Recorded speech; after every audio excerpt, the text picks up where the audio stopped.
I didn't break the planet. It was this way when I found it, all right? Everybody laughed when I first said I wanted to be a comedian. Well, they're not laughing now, are they?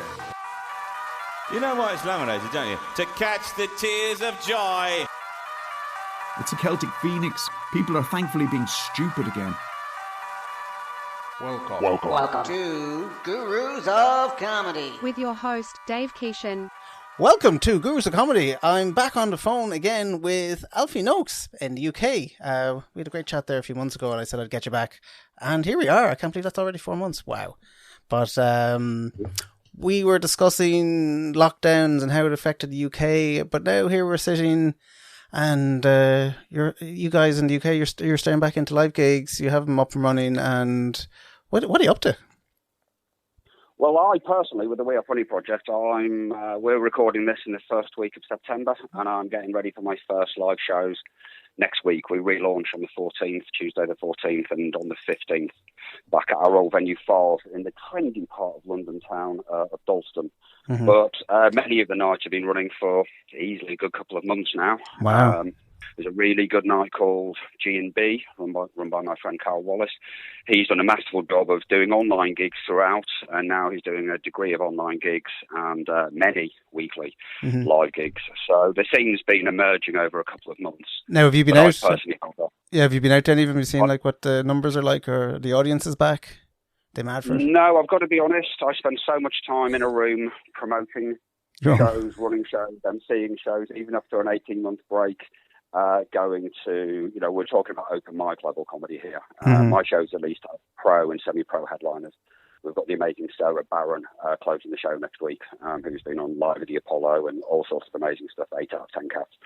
But no, to be honest, I've had my hands full between being a dad, enjoying the summer, taking some breaks, but also it's a bit of a busman's holiday to me. I know full well that hundreds and hundreds of comedians will be coming to me in the near future. So I'm only really interested in how my room runs because I know how I wanted to run it. I'm really not that interested in how other people run their rooms because it's not going to influence what I do. I already have kind of a working recipe that I'm very satisfied with, and apparently so are the acts and the audience. So it's a bit of a busman's holiday for me to go out to an open mic night. So I do treat myself for the occasional pro night. But again, I imagine this is almost back to normal. It's like Edinburgh is usually typically on in August. Everything kind of goes a bit quiet everywhere because everyone goes up that way. And then after Edinburgh, people start coming back in September and the year kind of gets going again. So that's kind of almost normal. Yes, in fact, it's entirely normal. I always take a break from shows in August anyway, partly because I'm on holiday with my son and partly because, most of the talent is out of town up in Edinburgh.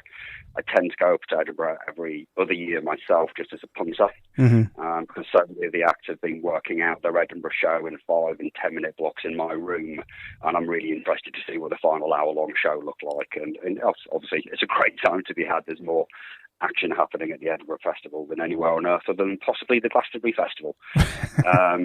But this year, it's just basically been a long time since I've been in a live comedy environment. And I've got to confess, I'm a little bit nervous about coming back. This is the longest time I've been off stage. It's been well over a year and a half.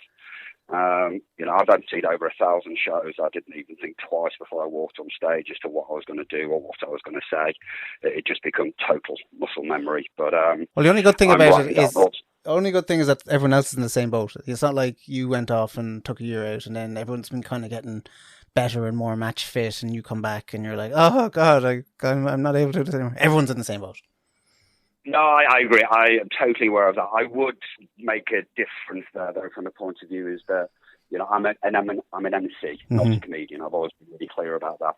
And therefore, at the risk of flattering myself, but also bigging up every other MC in the country, probably the most important element of the show. In my shows, I'm up and off stage about 14, 15 times in the show. And, don't get me wrong, I can do this, I've got an idea there, and I'm jotting down or voice recording all sorts of ideas and little games I can play with the audience. And it seems to be coming free and easy. It's flowing. I did a 3-minute breathless monologue into my voice recorder last night. And, I patted myself on the back and said, well, I seem to still have it. But the proof will be in the pudding next week. I've never, ever been off stage this long. As you mentioned, just now, often the gigs don't happen in August, at least down here because of Edinburgh. I usually take about a 3-week break over Christmas and New Year, and I always find I'm rusty. Really? The first couple of shows back, I'm rusty. I had a Perrier Award-winning headliner, Perrier Award-winning act who was headlining for me one time, and he's headlined for me many times. He's an old friend, and he seemed quite nervous, while he was watching the show. And I finally asked him, I'm like, "What's wrong?" And he went, "I've just been on a 2-week holiday and I'm feeling rusty." And that was many years ago, and now I took that lesson to heart. I'm like, well, if an act of his status and his experience and his talent can feel a bit nervy after just a couple of weeks off, then I think it's quite understandable that myself and everybody else are feeling it after 18 months or more. But that said, as I mentioned, I'm the MC. I've got 15 or 16 bits or transitions to do. I'm not just up there with 5 minutes of tried and tested or new material. Mm-hmm. We'll see. I'm confident I'll pull it off, but really my message is this is the first time I've felt nerves in a very, very long time indeed. Interesting. Like almost as a perfect segue into the topic we decided to chat today about, which was comedy courses. So a bit of context. That was actually my gateway into comedy. I was always the guy with a bit of a few funny things I used to say at work, and everyone said, "You should do stand-up comedy." And oh yeah, maybe. And then one day someone pointed out there was a course running in a school nearby, like at a weekend. And I decided to do it. I think it was ran over, was it 4 weeks? And then at the end of the 4 weeks, there was a graduation night and we all got on stage. And that was my gateway into comedy. I kind of got to the graduation night. I did quite well, I felt. And so was some of the people. And they said, "Oh, you should kind of do this more." And it was kind of more, for me, that graduation night more introduced me to, let's say, more regular comedians who were also supporting the night, but they kind of gave me the in on where all the venues were that were kind of doing open mic. And then that was my gateway to fame and the TV shows that I got, was meant to get.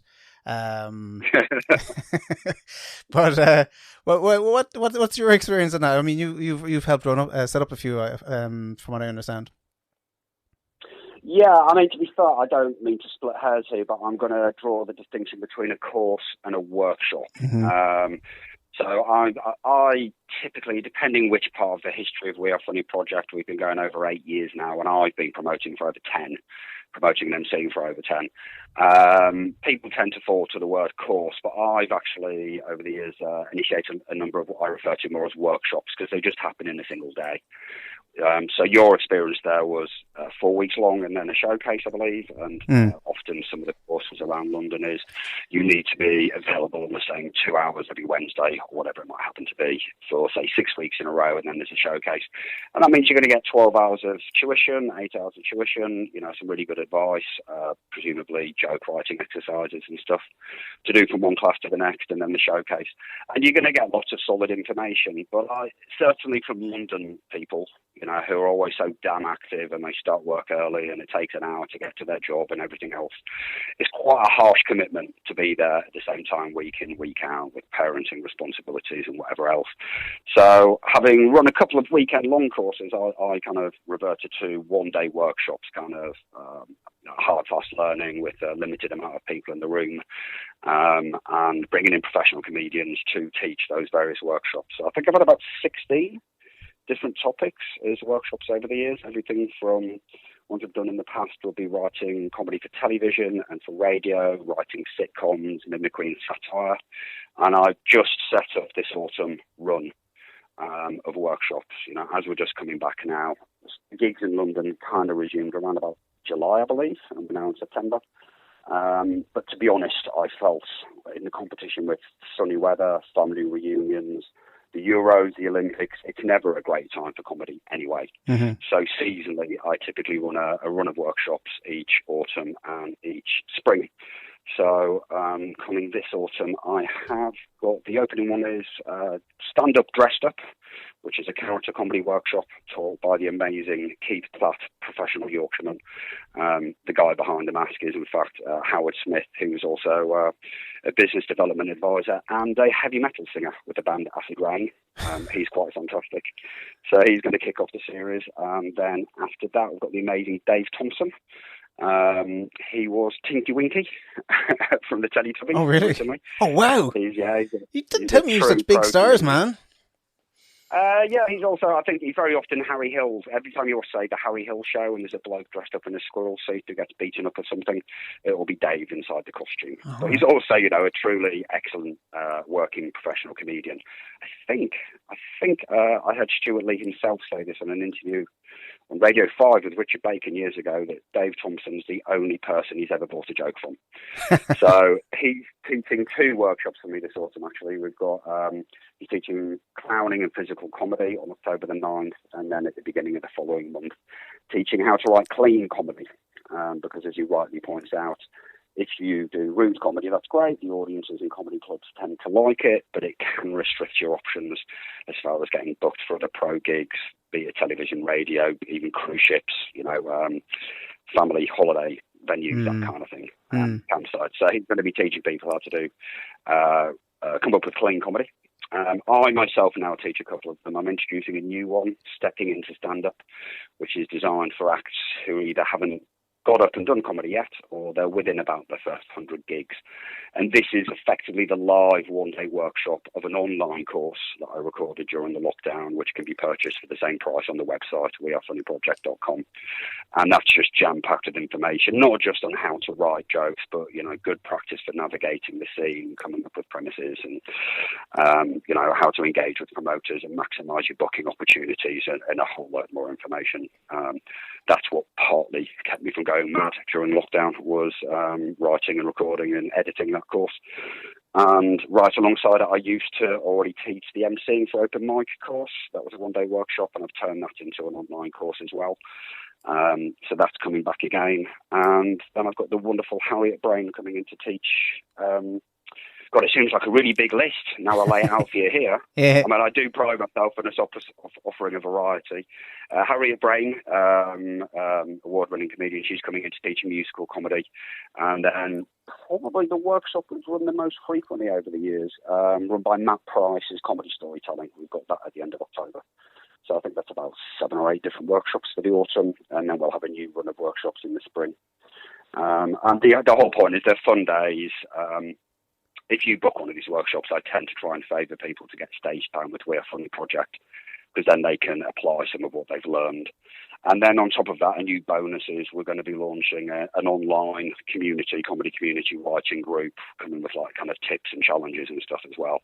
That's going to launch this autumn. So anybody who buys an online course or a live one-day workshop is going to get 3 months of free access to the comedy community group, where they'll be able to develop and share and comment on the comedy they've produced or what their peers are working on as well. So give us a hint. Like I'm going to cheat here because I want to see if I can get something for free. So I obviously did stand up, and then at least in Oz there was kind of a habit that you would kind of graduate a bit to MC. Even before you got to headliner, people would start MCing on nights. There wasn't a kind of a fixed MC, and I remember trying to change from doing my material as a stand-up to rejigifying it into an MC. But I don't know if I was completely successful. I didn't completely die in my arse either. But what do you think an MC needs to do that a stand-up doesn't, or anything that kind of is unique about an MC? Oh, there's any number of things. I could give you many answers to this. I mean, at the end of the day, the MC has to effectively come across as your friend, your mate, your guide for the night. So as a result of that, you typically steer away from kind of really harsh or crass material, at least at the beginning of the gig, where you establish your friendly, dare I say it, cheeky chappy or cheeky chap-esque persona. You want to come up with a joke right at the beginning of the night. Ideally something that refers to either something that's happening in the news, perhaps, so you show you're super topical, or something that's specific to the room, maybe a piece of architecture. This kind of shows the audience this joke could only happen here and now. This is in-the-moment comedy. This is not just something that's pre-recorded and overly edited for television like so many of the shows are.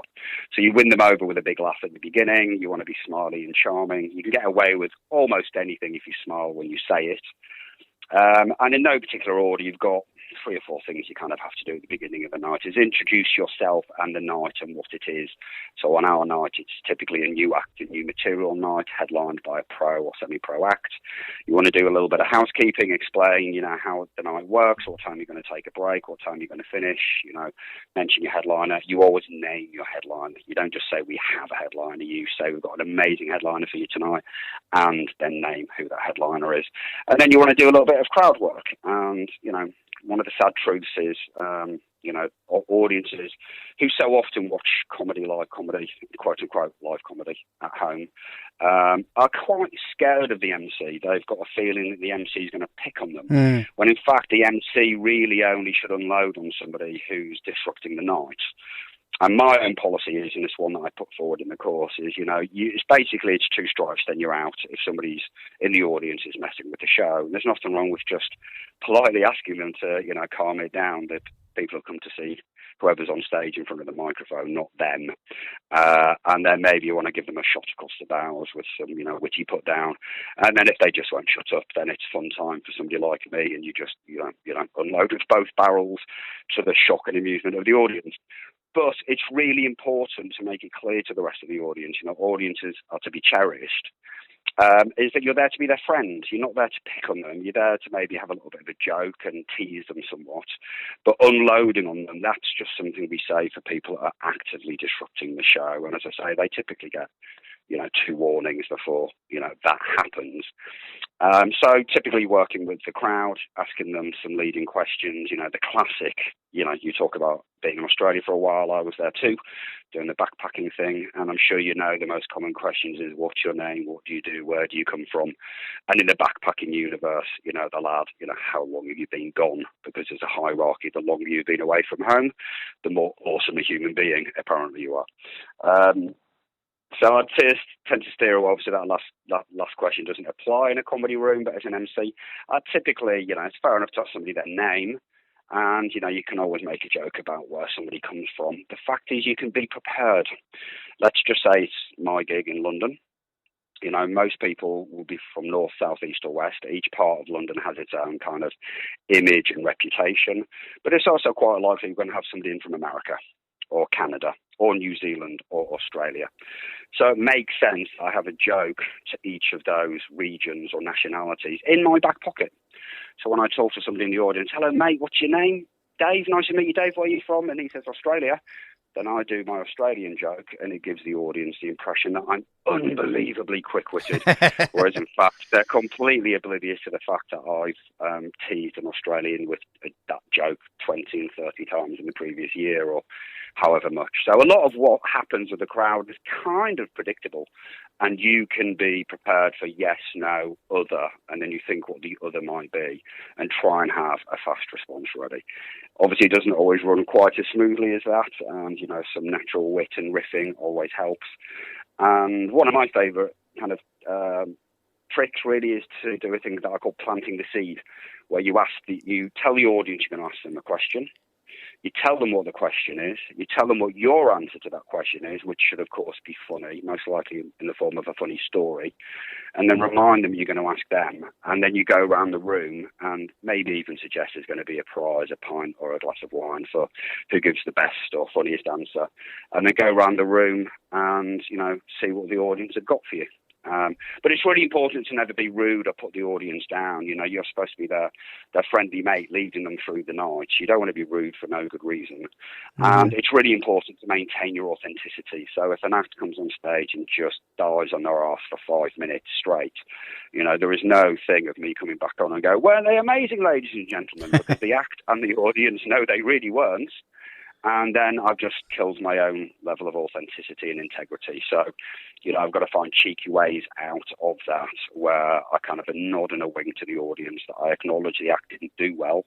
But I take it very seriously as a duty of care to act on my stage that, I've got to look after them all. And, we've all had the feeling of a gig not going well. It's built in, 5 minutes on stage with no laughter is punishment itself. You don't need the MC coming on and putting the boot in on you either. So I take that quite seriously. Maybe I can give a shout out to just how new they are or any number of other tricks that I mentioned in the courses about how to get out there. Yeah, that's very moral of you. I've known MCs who don't seem to suffer from your conscience there. I would argue they're not very good MCs then, because there's a duty of care to the acts. You know, it's built in. If you do well as an act, and there's rolling laughter for the length of your set, and you've crushed it, that glorious warm feeling you've got is a reward unto itself. It's practically the reason every comedian does it. Mm-hmm. So you get the reward, but the price you pay for a dead set, it's built in. 5 minutes of embarrassing, excruciating silence that feels like 3 weeks. It's built in. You don't need somebody coming in and kicking you in the teeth. You know, you can figure out later on what you got wrong, specifically if you're wise enough as an open mic act to be recording your own set, and then you can review it later. Painful as that might be, but it's really probably the second most powerful tool in a new comedian's toolkit, is to record that set and review them and find out, you know, sometimes you get a laugh when you weren't expecting it and you can figure out why, but as often as not it's a case of you didn't get the laugh where you were expecting it and you can figure out why. Maybe you didn't give enough information in the setup, or you mumbled the punchline, whatever it might be. But the MCs, we're here to look after the act, we're here to look after the audience, and in the open mic circuit, of the two, I consider my responsibility to the act above the audience. But at the end of the day, the MC's responsibility is first and foremost to the show itself. Tonight. Yeah, no, I always feel like, it kind of, this is true for stand-ups as much as MCs, I hope, but I always think that people come into the room and they just want the person on stage to kind of, even if they don't say it, just project it, like, for the next 5-10 minutes, I got this. Don't worry about it. You're completely comfortable and there's nothing to worry about. Enjoy. You know, and just to kind of get that feeling across that they can kind of relax and just whatever's going to happen, they can experience. Yeah, I mean, again, I think, you know, most comedians have got at least some degree of experience under their belt, or maybe have taken one of my courses, or indeed, you know, any number of other courses. You know, one of the great pieces of wisdom is, typically speaking, you open with your best joke, because then you win the audience over quickly. You know, the audience are kind of anxious. Again, I'm going to speak of open mic in particular, because that's my domain, though I do deal with an awful lot of much more experienced acts as well on a weekly basis. But also even in a professional ring, you know, the audiences are kind of scared that an act is going to die, because while it's excruciating for the act, it's kind of excruciating for the audience as well. They feel embarrassed. So if an act can get up on stage and the first thing they say or do gets a laugh, then the audience subconsciously, and there's a lot of dealing with the subconscious of the audience as an act and as an MC. You know, you're dealing with that an awful lot. I go into, not just myself, but the other tutors on the various workshops we run, you know, will very frequently refer to, you know, what the audience is quietly saying to themselves, even if they don't recognise it as much. But if you get a big laugh off that first joke, the audience is kind of relaxed and go, okay, this guy or this girl's got it, we're good. I can relax into this. And the second best joke is saved to the end, because it's that idea of, you know, leaving that sweet dessert-like taste on the tongue that as they left the stage, they got another big laugh. And it's actually quite revealing, because I've seen so many acts. I've watched over 20,000 5-minute performances over the years, over 25,000 in fact.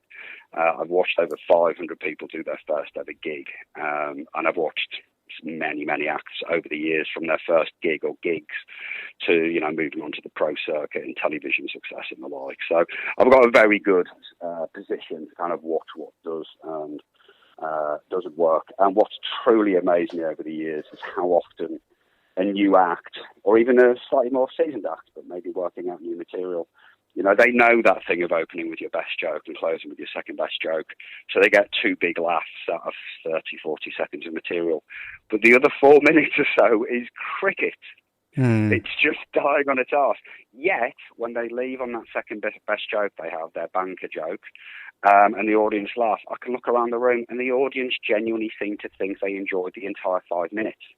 It's really quite amazing how easily the audience can be tricked. You know, sometimes I might have cause to go on stage and go, you know, ladies and gentlemen, I just want to let you know if I'm a little bit down tonight. You know, my girlfriend just dropped me, and or I got fired this morning, and there'll be 3 or 4, oh, you poor thing, from the audience, almost invariably from ladies, I've got to confess. But it just kind of tells you how easy it is to kind of manipulate an audience at times. And, you know, experience brings with it extra opportunities to manipulate the audience. And as we both know, so much of comedy is misdirection, which by definition is manipulation. It's not, it's not horrible manipulation. It's just manipulation to give the audience the most laughs and the best time. I'd like. Yeah, no, that reminds me of there was a guy I used to perform regularly with. He was a dad, but he used to talk about being a dad, and his kids. And I remember being on the sidelines with a girl. We'd all travelled up to Newcastle in north of Sydney, and she just nudges me and says, "Look at those ladies up the front. They're absolutely melting." And while he was talking about his kids, they were just putting it in his hands, and it was just like really amazing to watch. That's because the people in the front were connecting with what the actor's saying about parenthood. Yeah. And that's all well and good though, but I don't know what the demographic of the room is. But it's quite possible that 80 or 90% of the people in the room aren't parents, and they're feeling somewhat alienated by that material. So, again, something between the various courses and workshops that we run, we often will cover the idea of, look, you can't please all the people all the time. Oh, that's true. You can. No, well, you kind of can, but it's got its own built-in failings there. But if you can move your material around accordingly and really please some of the audience some of the time, you just don't want to get buried too much into just one topic. Otherwise, you will alienate the non-parents in the room or whatever the issue might be. That's true. Well, I suppose that's a kind of a bigger problem. Like some material now, there's a lot of talk of what you can't talk about, or you'll get cancelled. So there's this sort of everyone just kind of not really trying anything hard anymore and just kind of staying very safe in the middle. We're speaking at a period where I think we got into this last time as well. I mean, it is a bit of a heartfelt. We won't spend too much time on this with your permission, but just a few days, Roy Chubby-Brown was cancelled from playing at Sheffield Hall. I remember Roy Chubby-Brown playing at the local town hall where I grew up over 30 years ago. And look, he's out of date. He's a dinosaur of a bygone era. But I think, if I can acknowledge that he was performing at my town hall over 30 years ago, because I remember some of my older brother's friends being excited at going. The guy wears like a near enough clown shoes, a clown outfit, and like an old style aeroplane fighter's helmet. I mean, he dresses like an actual clown. And I would imagine most of his audience are 50 plus. I don't think anybody over the age of 50 is really likely to have their opinions changed by a comedian dressed like a fucking clown at this point in time. Now, I do understand, culture moves on, and I wouldn't be particularly happy hearing a new act doing some of the Chubby-Brown material I know, at least from the late 80s. I mean, I wouldn't be happy about it. But the reality is, in my opinion, and remember, I've run 6,000 and more people have done gigs for me over the years, doing their 5-minute sets. And the fact is, comedy is a very left-leaning culture in the first place. I don't really see much of a problem. I've never had to deal with the N-word being told in the room. There's no overt racism. Yes, I've seen a few people push the ticket and probably push it a bit far. But I would argue the open mic room is like a playground and gymnasium for new material. And you don't quite know where the boundary is until you cross it sometimes. And since you didn't pay anything to get in, because it's an open mic show, and again, I don't really think anybody's truly going to have their mind changed or even be that convinced that what the actor is saying on stage is necessarily their true convictions. We seem to have slipped into this realm where what is said on stage is considered to be the true opinion of the performer on stage, and that's just clearly so rarely the truth, particularly with raucous material. So I'm really quite protective that people are free to do what they want on my stage. Don't get me wrong. If somebody does say the N-word, and it hasn't been an issue before, it just hasn't been, they're going to get destroyed by me when I come back up as MC. That notion I mentioned earlier of looking after my acts goes right out the window if I hear the N-word being used in a hateful fashion or something of that sort. And also the audience is just not going to tolerate it. They're just going to give them hateful stares. It's not just going to be silence. It's going to be hateful stares and silence. So again, I would argue kind of the reward or the punishment are kind of built in according to the quality of the material. But yes, I think the truth is that a lot of people are fearful of crossing certain lines because all it takes is 3 people on Twitter who share the same opinion to keep coming at you. I know. To cause you a world of problems. And I'm just really amazed that, you know, 21st century planet Earth has decided that Twitter is where the decisions are made. Well, I actually heard an interesting comment on what the issue with Roy Chubby Brown was.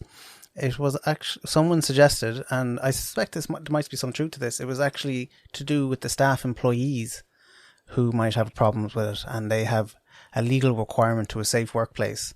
And that was the issue for a lot of these venues, because they might feel offended having to work there. I honestly can't speak to that. That sounds entirely plausible. I've not actually heard that. That's depressing, isn't it? But it does actually sound. I think we need to revisit the notion of the word safe. Yeah. Okay, just because I don't like something doesn't mean to say it's a threat to me. Mm-hmm. You know, academia and comedy, I've long argued, are possibly two of the key areas where we need to absolutely maintain the right to be offensive to a certain proportion of people. Certainly for me, most of my favourite comedians of history, the Bill Hickses and the George Carlins and the Richard Pryors and, you know, in the modern day Jimmy Carr, I mean, they're all geniuses, and maybe with the exception of Jimmy, they've actually helped me form some thinking and understanding of the world. But certainly there'd all be trouble in this current climate. Mm-hmm. But if there's members of staff at the Sheffield City Hall, I assume that's the venue, I think it was the venue, then maybe they can be offered the night off and somebody else can get some overtime. It would seem to be an easier solution than cancelling this dinosaur who's obviously got to be on one of his last tours, has a standing audience that are surely not going to change their opinions on anything at this point in time. And I'm going to give them the benefit of the doubt that they realise the fucking clown on stage is speaking as a clown, even if quite a dark clown, an unpleasant clown, depending on your take. Chubby Brown's not my cup of tea. It isn't. But I think he's got the right to tour and, you know, appeal to the audience that have managed to enjoy him for however many decades. And if the people who don't work there feel unsafe, then I suggest they get a job on a fishing boat or a mine and get a sense of what safety truly means. Okay, we'll move off that, because I told you if we go there, you're going to get me going, and you did. Yeah, sir. Well done, sir. Woohoo! So that's it. So you're facing back into your new gigs next week and courses, and basically back to normal. Yeah, I mean, what's new is the online courses. I've got the online stepping into, as I say, for the new acts, and the MCing course. What I used to teach just in person is now available online, with frankly some additional classes and ideas and thoughts that I worked out during the lockdown. So they're available for somebody to buy, frankly, anywhere in the world, because my one-day workshops have typically just been available to somebody who's, you know, pretty close by in London, arguably within the M25. So the online courses hopefully will appeal to people across the world, but keeping the one-day workshops, storytelling and the like, for people more local. And then also I'm offering one-to-one tuition with people as well. I was doing that face-to-face before the lockdown and really, really was enjoying it. Mm-hmm. I enjoy teaching workshops, and I was enjoying the one-to-one. And actually, just before lockdown last year in February, I was in Thailand taking a break. And I arrived in Hong Kong on the way, and everybody was wearing a mask. Oh, good heavens. In February. And I was like, oh, have I underestimated this? I'm not sure. And then I got to Bangkok, and everybody's wearing a mask. And then I got to the beaches, and it was fine. Nobody was wearing a mask. But I actually managed to teach a couple of people one-to-one through Zoom. Arguably the first time ever I've been ahead of the crowd, picking up some new technology. I literally laid in a hammock on the beach teaching somebody some comedy on Zoom. And I thought, oh, well, that will bode well for the future. And then I got back and, well, you know, the last 18 months has happened. We had a show ready to go March the 16th last year. My good friend Brandon Palmer was emceeing and running that show. And then I think that was the day that Boris warned us, you know, we're about to go into a lockdown. And, you know, I had to call I was visiting family up in Yorkshire. I had to call and say, look, we have to cancel the show. And Brandon's amazing. He's so committed to the art of comedy. And he said, no, I don't want to cancel. I went, no, we have to cancel. He went, I don't like to be beaten. I'm like, Brandon, it's a virus. Okay, I don't think anybody's going to criticize your ability or masculinity or anything like that because we cancelled the show due to a global pandemic. So, yeah, I guess the last show would have been the week before that. So it's been 18, 19 months since we've got a show. I'm looking forward to it, as I say, with a little bit of trepidation and nerves. So well, we don't have any open venues here yet. It's looking like October before that even starts up again. So as you can imagine, are you able to start booking though now? The promoters are taking bookings, ready to hit the ground running. Yeah, they're starting to, but they're absolute. I imagine completely wedged. Everybody's just kind of trying to get some stage time. So, yeah, there was like 6-month wait times even before all this happened. I dread to think how long it's going to be now on the other side. But oh wow, I'm conscious that is one of the differences by being in London as opposed to any number of other places. I actually listened to one of your recent shows with the lady whose name I forget, but you were discussing the north-south divide.